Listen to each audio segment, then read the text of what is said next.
c'est manuel digital. C'est technique et technologique. Évidemment. Pour nous c'était ça. Technique et technologique. Technique avec la main, technologie avec ordinateur. Boo xamoon tout ce qu'on peut faire à travers le segment de l'informatique. C'est incroyable. De l'électronique, de la mécanique, etc. Le champ articulé, est champ d'application. Pour man révolution bi foofu la woon quoi. Évidemment. nga xam ni dañuy teel a may spécialisation.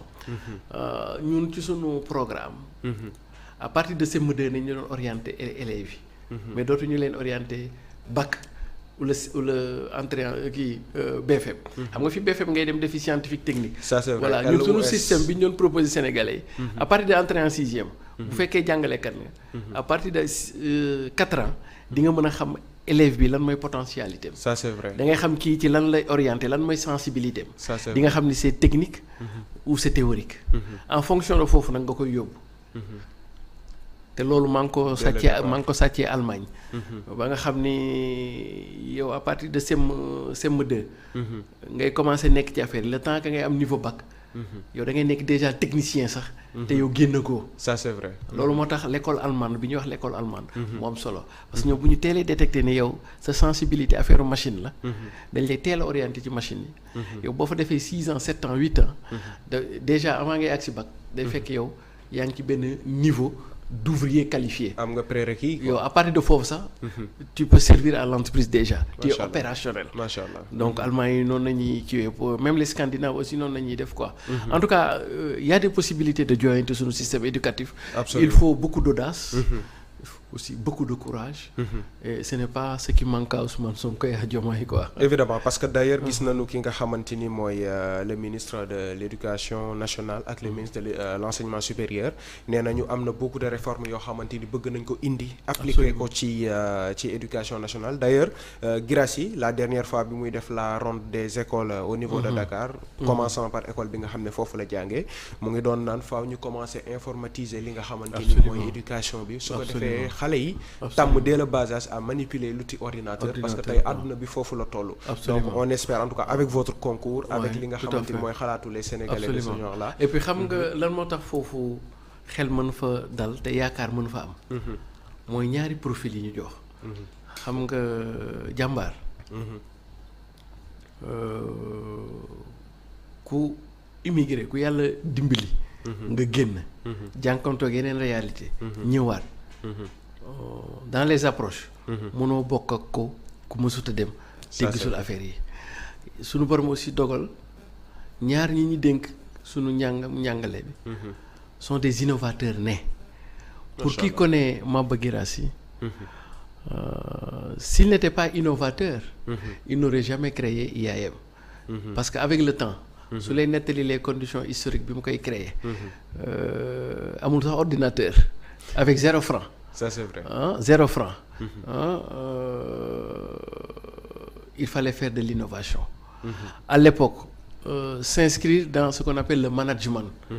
période boobu il fallait faire de l'innovation. mais école même boo xoolee évolution école am au bout de 20 ans. tu sais que il a été dans l'innovation moo tax IAM ne cesse de nous surprendre. macha allah comprendre nga. bokkut ak yeneen kii xam nga nit. dina am école yoo xam ni 100 ans yow du ñu évoluer.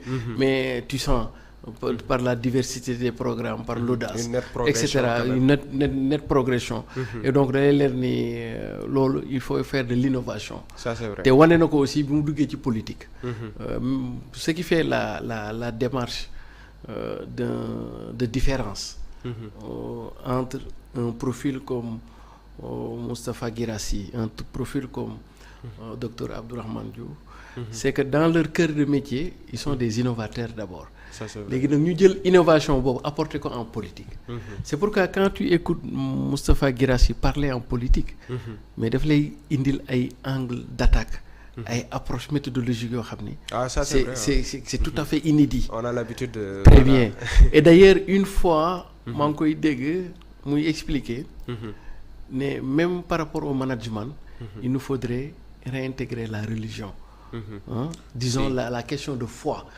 Par rapport aux approches de management et voire même d'organisation de nos il avait même insisté structures. sur ça parce que bi gars yi doon wax keroog je me rappelle très bien ba mu demee ci école boobu ñi ñi di ko naan voilà dañuy dugal un peu la religion parlant même de la religion musulmane mu ne mais il faut savoir que y a pas que des musulmans absolument ci Sénégal donc catéchisme dafa war a dugg quoi islam war a dugg su ko defee ku si nekk gis si boppam. Très bien et puis loolu lay philosophie di waxee des ruptures épistémologiques parce que la foi ak la religion disons les valeurs spirituelles c'est-à-dire que quand Guirassy te parle il ne parle pas de la religion dans ses dimensions dogme il te parle de la spiritualité qui est au-delà de la religion. Ça c'est vrai. Et du phénomène dogmatique. Il te parle de la spiritualité comme le principe fondateur d'un nouveau sénégalensis ou d'un nouveau type de de Sénégalais. Comme la spiritualité et ses valeurs qu'il incarne comme modèle dans la gouvernance, disons, politique, publique, etc., etc. Et il estime beaucoup que si on était imbu de spiritualité, il y en a beaucoup d'affaires yoo xam ni danañ ko jombal suñu bopp, etc. Et donc, du point de vue intellectuel, du point de vue conceptuel, c'est un prisme extrêmement important. Et donc, ku mel noonu bu ñu ko joxee sunu enseignement national, il faut dire que xel mën naa dal ay résultats mën a yem kazalika aussi docteur Abdourahmane que l'on ne présente plus aussi ça c'est vrai voilà aussi. Qui a fini de faire ses preuves dans le système du commerce international, les négociations internationales et qui a été l'une des figures politiques les plus séduisantes, disons, ces 10 dernières années. Ça c'est vrai. S'il y a en politique une figure qui a émergé, voire même immergé, disons-le comme ça, qui a frappé les esprits et interpellé les cœurs, c'est bien docteur Abdourahmane Diouf. Depuis mu nekk réew mi déjà. C'est ça. Voilà, déjà par la prestance, la pertinence, mais aussi la suite derrière les idées. Surtout ça. Je m'en rappelle en 2007, c'est lui qui a été derrière le programme de Idrissa Seck, je pense. Boobu ba léegi programme yu bëri yu ñuy wax fii ci programme moom façon noonu mu ko présenté ay 1 5 10 et cetera les axes les stratégies les axes et cetera daanuñu woon présenté noonu programme fii ci réew mi ay thématiques nañ doon wax quoi mais moom il a apporté vraiment une touche nouvelle. Depuis lors la majeure partie noonu la ñuy présenté seen programme, les axes, les visions stratégiques, les axes stratégiques, les plans opérationnels, etc., etc., les plans, les programmes, etc. Et donc moi j'ai parfaitement foi, j'ai confiance que s'ils ont le temps nécessaire qu'ils ont besoin et que l'autorité politique, parce que yéen c'est des décisions politiques, ànd ci gunge leen def leen confiance, on peut révolutionner notre système. Absolument, absolument. Éducatif quoi. Ça c'est une vérité. En tout cas c'est tout le mal qu'on leur souhaite pour que ñu daal di suqali li nga xamante ni mooy éducation nationale comme du coup éducation supérieure. Maintenant rek ñu daal di jàll ci deuxième point bi nga xamante ni mooy concernant les inondations. Ndax keroog rek yàggul dara bi ñu jugee ci deuxième édition seetal suñu réew le lendemain gis nañu taw bu am doole boo xamante ni dal na ci Sénégal. Dakar commencé taw ak li nga xamante ni mooy partie en tout cas est bu Sénégal. ñu gis ne y a beaucoup en tout cas de villes yoo xamante ni déjà ça commence à se montrer muy li nga xamante ni mooy inondation.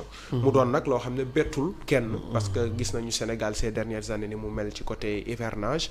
Le ministre d'ailleurs de l'assainissement, de l'hydraulique et de l'assainissement, Cheikh Tidiane Dièye dafa fekkoon mu ngi doon waajal dem fële nga xamante ni mooy frontière Mauritanie. Mais il a rebroussé chemin dem fi nga xam ne mooy Kaolack. teewee li nga xamante ni tey jii nii mooy inondation yi am foofu noonu ca ville ba. tey ana lan la ñu war a mën a xaar sur ce nouveau régime là en tout cas ak discours yi nga xam ne tenir nañ ko le président ba mu jógee voyage directement aéroport Léopold Sédar Senghor dafa taxaw def adresse à la nation. waxtaan ak les Sénégalais ne leen na seen xel dal. certes on ne peut pas apporter des solutions miracles en 3 mois. mais jàppale ni fu ngeen tourner di ngeen ñu gis. tamit lu ci war dinañ ko si def. donc yow loolu ana ban jàngat tey jii nii nga ci war a am. waaw tout à fait et d'ailleurs di saluer di rafetlu d'abord des paroles de vérité et des paroles de solidarité. xam nga bu ñu ñëwee premier ministre wax loolu mu wax. loolu la ñuy tuddee un langage de vérité. bi ci des aussi. c'est un langage de solidarité. mooy askan bi lu mu mënti demee rek. ñoom danañ taxaw temb. pour man c'est le lieu aussi di massawu. ñëpp ñi nga xam ni am nañu ay préjudice. am nañu ay jafe-jafe par rapport ak ndox mi. qui somme tout xéwal la tamit xéwal sunu borom la. mais je pense que sénégalais yi aussi. même bu fekkee dawuñu responsabilité état. parce que ci sunu façon réew yi. lu am rek état la. lu état mi ngi ci responsable li responsabilité mi ngi ci. moo xam lu baax la moo xam safaan ba la. kon donc pour man état bi ou régime bi. on engage notre responsabilité. mais dafa fekk tamit il faut que ñu gën leen a expliquer. loo xam ni c'est de la réalité objective. Sénégal dafa am ay partis yoo xam ni. ay bas-fonds la. bu ñu nee bas-fond mooy dafa suufe maanaam nappe phréatique bi dafa jege. te bu la neexee sax nga ni foofu. ay déeg la woon. ay lac ay fleuve. maanaam daal dëkkuwaayu ndox la woon. palaasu ndox la woon. kenn mësu faa dëkk. léegi lan moo xew Sénégal. année 1970 précisément 1973. dafa amoon benn bekkoor li olof Njaay naan bekkoor sécheresse. une très grande sécheresse. fii ci Sénégal voilà bi gënoon a garaaw nag mi ngi am 74 75. ba Senghor sax bindi ci la sécheresse benn texte. on n'avait jamais vu une telle sécheresse. phrase boobu la commencé Senghor. je me rappelle. très bien élèves yu bëri jàng nañ ko donc. les années 70 dafa am benn façon sécheresse boo xam ne. fa daan nekk taaw ndox. fa daan nekk déeg yëpp. daa mujj gi dem ba wow koŋŋ. ndax bekkoor. malheureusement. doomu aadama yi sénégalais yi. daal di ñëw dëkk foofu. sans xalaat ne ndox day ñëwaat. très bien li olof Njaay naan ndox du bàyyi yoonam. donc les années 70. ba 80. ba début 90. ça fait déjà 30 ans. léegi day dem ba mujj gi yow da nga naan fii de moom ndox mi pare na fi. pare na fi dootul ñëw. nit ñi sanc ñëw te fekk nappe ba. bu tawee tuuti rek affaire bi ñëw. léegi nag à la faveur des années 90. ñu commencé waat di amaat hivernage. léegi hivernage yooyu muy ñëw. ak nappe bi ni muy jege. dem ba ndox mi nanguwaat. yoonam. fekk nit ñi sanc nañ ba dëkk. léegi cas yooyu bu amee. amul pexe. ou bien ñaari pexe am. soit ñu raser foofu delloowaat foofu ndox ma. mu nekk ay tool ak wala bërëbu ndox. ñu jël ña dëkkoon foofu tuxal leen. mooy relocaliser. délocaliser relocaliser. recasement. ñu kii d'ailleurs Ablaye Wade moom la defoon jaxaay. yaa ngi fàttaliku jaxaay plan jaxaay. ñu dem dugg ci àll bi daggal leen. defal loolu mooy. option bu durable. bu dee option boobu mënagul a am. ndax option ndëgëndiku mooy am. mooy li président li premier ministre wax. mooy fu ngeen toll di ngeen ñu gis. maanaam lu mu taw ñu indi moto pompe yi. jéem ko. pompe yóbbu ko ci réservoir bi bassin voilà fi ñuy sotti réserve yi. comme ça askan bi mën a am jàmm. loolu mooy premier facteur. deuxième facteur bi il est benn facteur conjoncturel et politique. te loolu moo ñu dab ñun. ba tax ni ci yenn zones yi mën na am nawet bi mu metti xam nga lu tax. parce que chaque année. su at bi teroo. état du Sénégal ni muy fonctionner mooy. dañ la naan nawetu déwén. nooruk daaw nga koy waajal. léegi chaque at bu ñuy préparer nawetu vacances yi. ci noor gi nañuy liggéey ce qu'on appelle les actions pré-hivernales ou les actions préventives. léegi nan la daan demee ci circuit de la dépense publique. bu ñu mësaan ñëw janvier. ministère bi day def appel d'offres yi. entreprises yi soumissionné. le temps que entreprises yi soumissionné ñuy résultats yi provisoires yi di génn définitifs yi di génn recours yi di am ak yooyu loolu danaan jël 3 mois. ça veut dire que bu état bu ñu mësaan dugg janvier à partir de mois de avril. ci la ñuy commencé nag attribuer marché yi. gars yi commencé avril. mai juin. ñetti weer minimum. def les travaux de curage. or ren nag loolu lépp defuñu ci dara xam nga lu tax. parce que campagne électorale bi ak présidentielle bi moo tax. moo tënkoon lépp. ña waroon a lancer marché yi. muy gouvernement régime bi fi jóge ñoom lancé wuñu ko à temps. ñu ngi woon ci campagne bi. ñoom ñi ngi ci woon ci campagne bi. affaire bi tardé. bi campagne bi jeexee.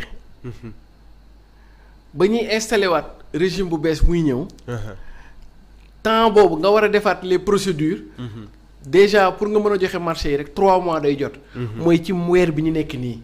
te yow joxe goo marché yi. et d'ailleurs loolu moo tax président bi ne comme demee na noonu. bu ñu enfreindre les règles publiques. mais nañu mobiliser les communautés. loolu mooy philosophie setal bi. d'accord parce que su ñu naree xaar les procédures étatiques. fii ñu toll nii muy taw nii. ci ne ñi waroon di commencer di def appel d'offres yi.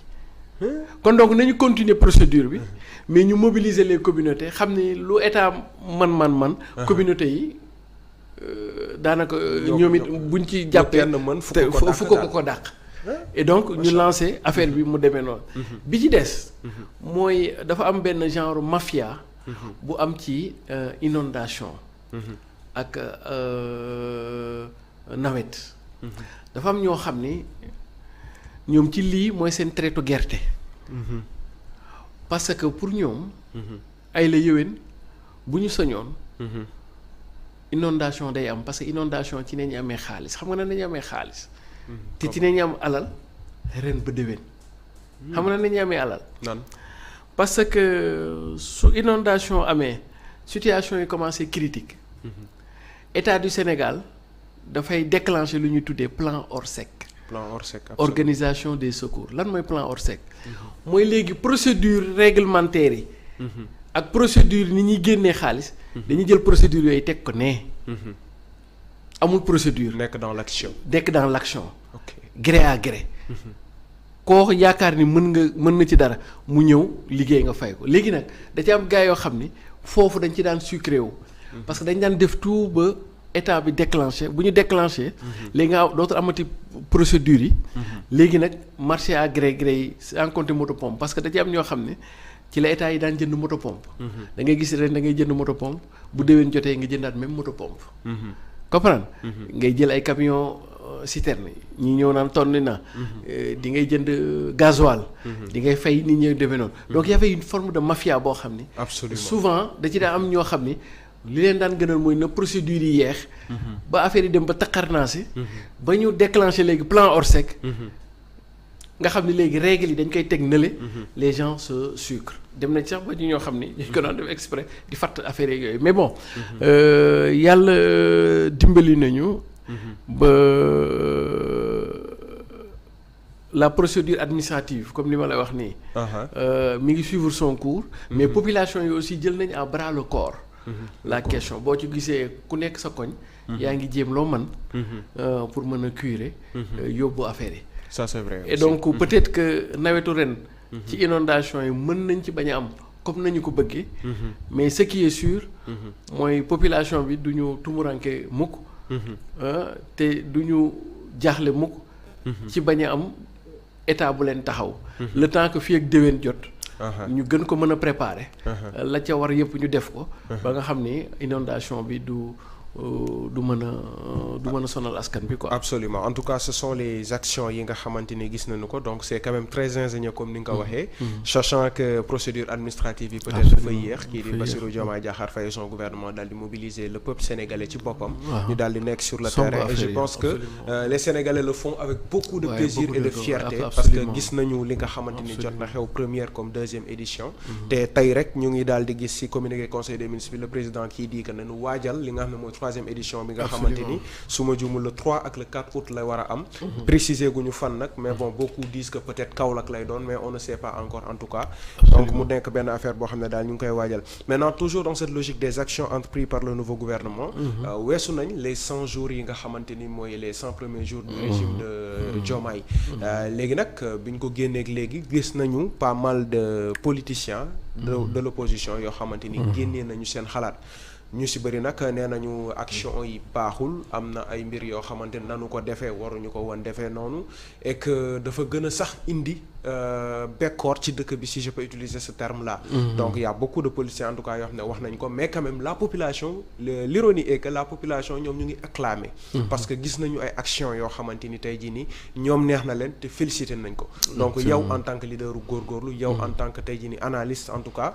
ban gis-gis nga am ci 100 premiers jours yi nga xamante ni. kii di le tandem Sonko Diomaye daal di nañ ko def à la tête du Sénégal. waaw 100 premiers jours yi. pour man c'est le lieu de féliciter et de remercier notre opposition. Qui a fini de montrer que ce sont des grands hommes. Parce que boo ko xoolee dans l'ensemble. téye nañ li leen neex li leen naqari. may gouvernement bi. téeméeri fan. li ñuy wax ñun fële Fuuta nee nañ ko bismillah ma. bismillah ma waaw dalal ak jàmm. dalal ak jàmm. très bien. te mënoon na ko cee bañ a fekk. ça c'est vrai. xam nga. ndax Ousmane ca boppam. daan na koy dégg ci benn vidéo. mu ne bu ngeen fi faratee kenn. bu leen ko may sax 100 jours. seen tànk tànkam seen tànk. yàgg na wax de yàgg na ko wax waaw. waaye ma jàpp ni sunu opposition bi ñu am. toppewuñ ko ci loolu. dañu ko ni bismillah ma. toog di ko seetaan. ne reste que l'observation du délai de 100 jours. pour man. dañ leen ci war a remercier. macha allah. opposition bi en tout cas man góorgóorlu yi. je les tiens en haute estime. de position loolu daf lay wan tamit. ne malgré insuffisance yi mu am yëpp. malgré doy waar yi ñu doy waar yëpp. on a quand même une classe politique. yoo xam ni quand même. C'est des grands hommes et des grandes dames quoi quand même. C'est des gens aussi d'un certain niveau. Et d'une certaine élévation aussi. Ça c'est vrai. Même si des fois ça peut voler très bas. Mais bon, c'est de bonne guerre aussi. D'abord, je pense que cette précision là dañu ko war a def. Deuxièmement, effectivement xam nga Olof Njaay day faral di wax ni ku sa wujju di ragg moom doo gaaw a set du dëgg. waaw loolu pour man. Dans l'ensemble. Opposition am na yoo xam ni d'accordu ci. am na ci yoo xam ni pour man d'accord na ci. am na ci ay éléments yoo xam ni dafa ñu rappeler la mission. Ça c'est vrai. Et pour man si je devais retenir. Je vais retenir yi nga xam ni opposition bi.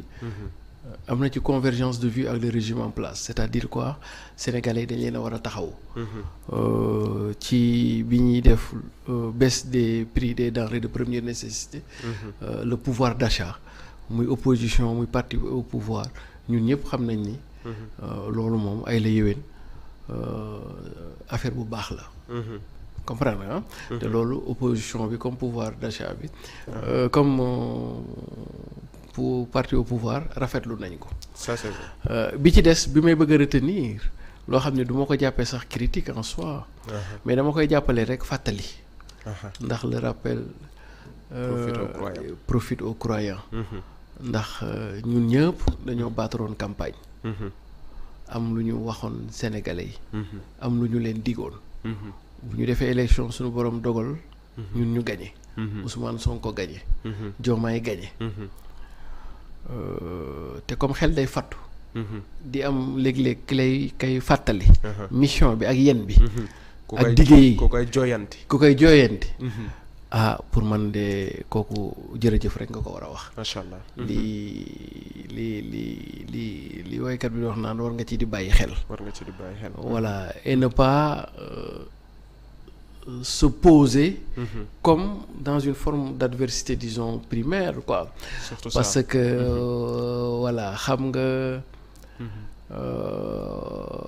far moom mënta ñàkk far mënul ñàkk sax voilà ndax man mi ci Ousmane laa far waaye nañuy moytu ñun ñëpp rek par parloo moo xam ñi nekk ci nguur moo xam ñi nekk ci mujjee xam nga luy seen différence am parce que soo nekkee ci far di nga au moins objectif di nga déglu c'est ça te di nga xam ni nul n'a le monopole de la vérité mais soo nekkee ci parparloo bu la yàlla dimbiwul da ngay tëx gumbal lu da ngay subjectif très bien te loolu baaxul ci njiit parce qu'il faut de tout pour faire un monde et donc pour man même s'il y a des choses qui nous éloignent en termes de position politique mais jàpp naa ni ci 100 jours yi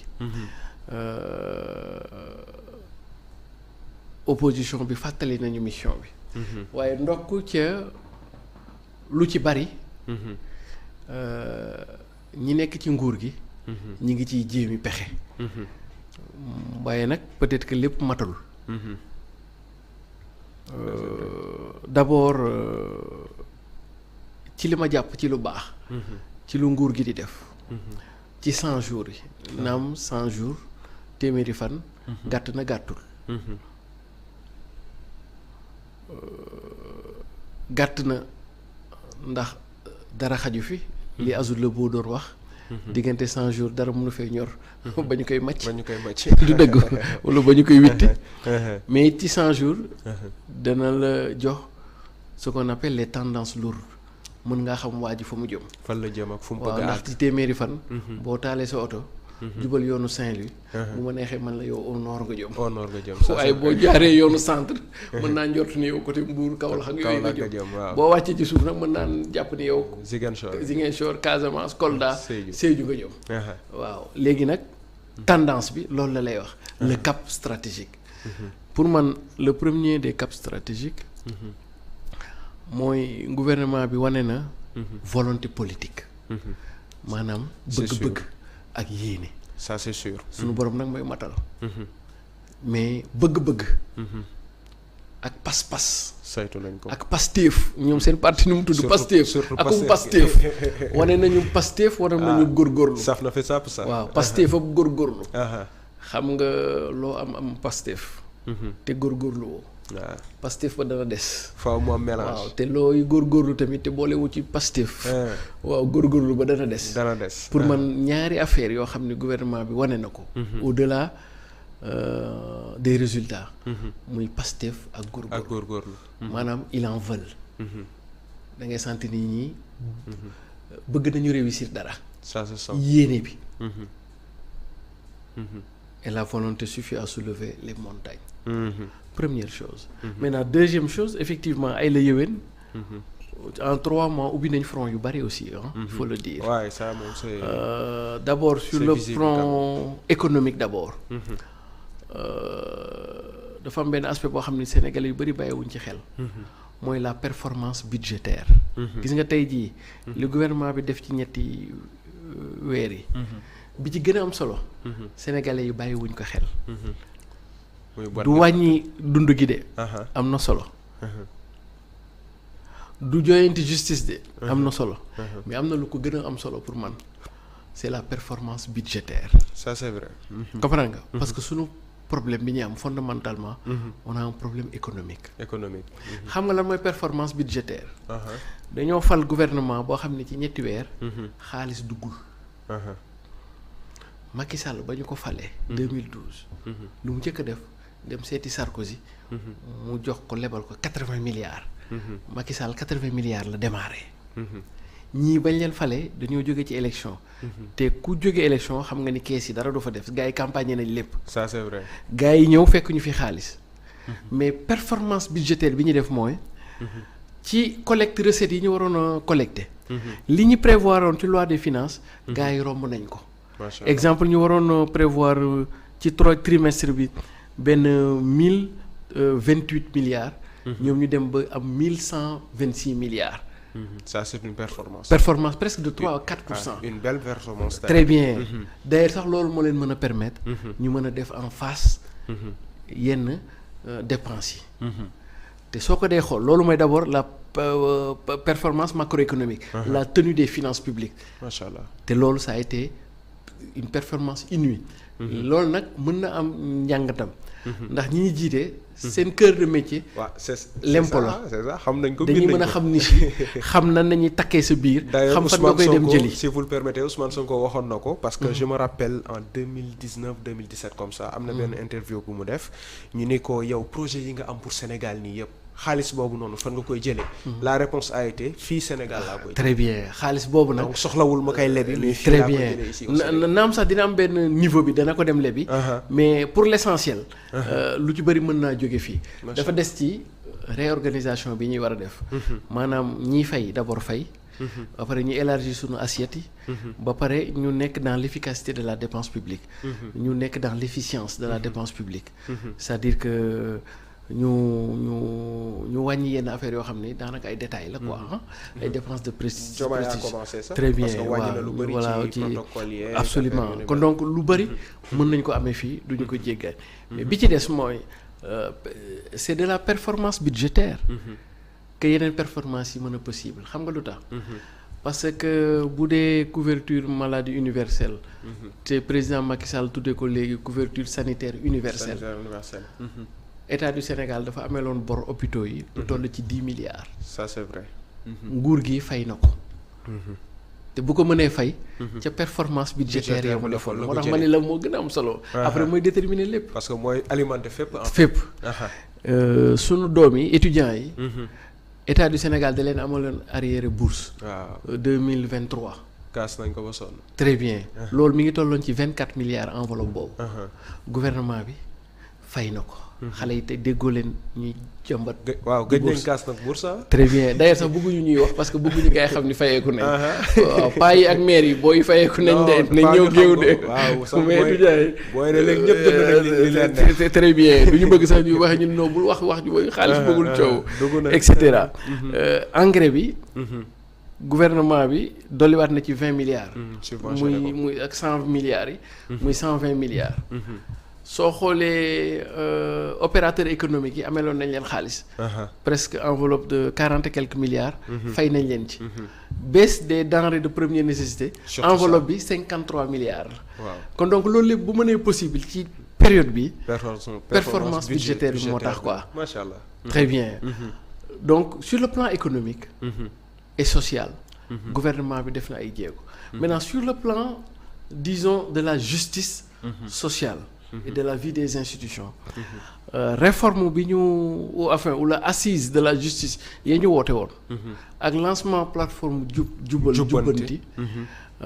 ba professeur Babacar Gueye jébbale conclusion yi. ba mu leer la ni fi mu toll nii daanaka président mi ngi ak moom. li nga xam ni day relever ci décret. moom mën na koo jël. li nga xam ne day relever ci loi ñu yóbbu ko assemblée nationale. tey rek wax na ci sax si communiqué conseil des ministres. absolument nee na gouvernement bi fexe. waaw lépp lu nu war a valider dans les temps impartis ñu dressé benn calendrier boo xamante ni moo leen di permettre ñu def ko. très bien kon donc da ngay gis ni grand. gouvernement bi ñaari tendance lourd yi mu jël. ce sera. le social l'économie est sociale. c'est-à-dire que l'économie sociale et solidaire. ak la justice. tey jii su fekkee am na fooy séntu ji gouvernement fii ak 5 ans. na nga ko fenk ci l'économie sociale et solidaire. fekk ko ci justice. c'est-à-dire que au bout de 5 ans bu ñu dawalee 5 ans. fa ñuy gën a amee ay action initiative fa ñuy gën a amee réussite. du doon ni tabaxi tali. du doon tabaxi aéroport. du doon tabaxi autopont. du doon tabaxi péage. xam nga fan lay nokk.